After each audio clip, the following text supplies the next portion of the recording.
What's going on, guys? Thomas Hine Fishing back here for another video. Today I'm going to be showing you guys how to rig a Cat3.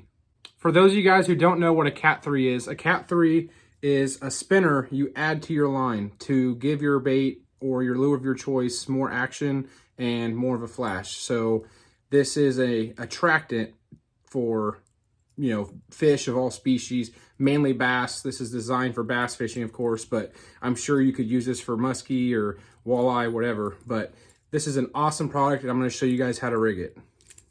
First thing you guys are going to need to rig up a Cat3 spinner is a bobber stop. This is just a standard bobber stop. They come in different sizes. It doesn't really matter which size you get, but they normally come 5 to a strand, and this is the first thing you'll need. So you got your line here, and I'm going to show you how to rig a chatterbait with this Cat3.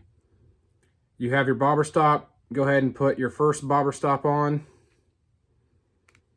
Once it is on your line, thread it up. So I got it to about there. Hope you guys can see this okay.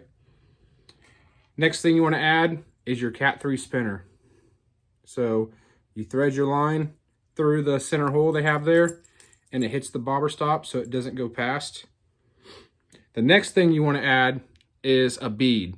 It could be a bead of your choice. I got red beads, black beads, there's clear beads. It doesn't really matter, but you definitely want a bead. And the reason for that is because if you have a bobber stop right away on top of the other bobber stop, it's going to stop this thing from spinning. So this bead lets it freestyle and swim in the water. So now that you have your bobber stop, your spinner, and your bead, next thing you want to add is another bobber stop.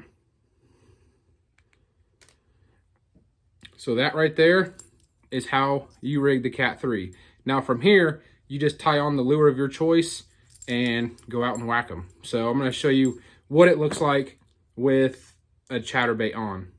Now that I have my chatterbait on, this is what the bait looks like rigged up. So the Cat3 is right there. It spins because of that bead. And like I said, if you just have a bobber stop on there, it would pin it and it wouldn't spin. So you need that bead, and it has a little circle spot for that bead to rest in there. But what's cool about this is you can adjust it to any length you want. You can bring it down. So if you want this bait, or if you want this spinner in front of the bait, just lower it down to wherever you want it to be.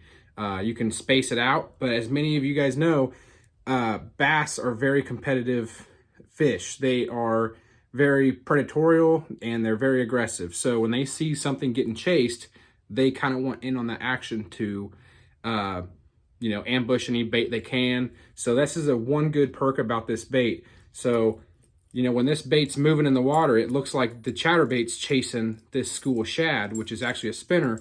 And that can trigger a lot of bites. Bass are, like I said, are very predatorial, and they really like to chase. If bluegill are chasing minnows, then the bass are probably going to go after the bluegill. So it's just an awesome additive you can add to your fishing setup. And I'm going to include a few clips of this thing moving in the water. Not necessarily this bait, but there's a few clips out there of how a Cat3 works. And I think you guys will really enjoy it, especially seeing how it works in the water. So be sure to pick up some of these. And till next time, we'll see you soon.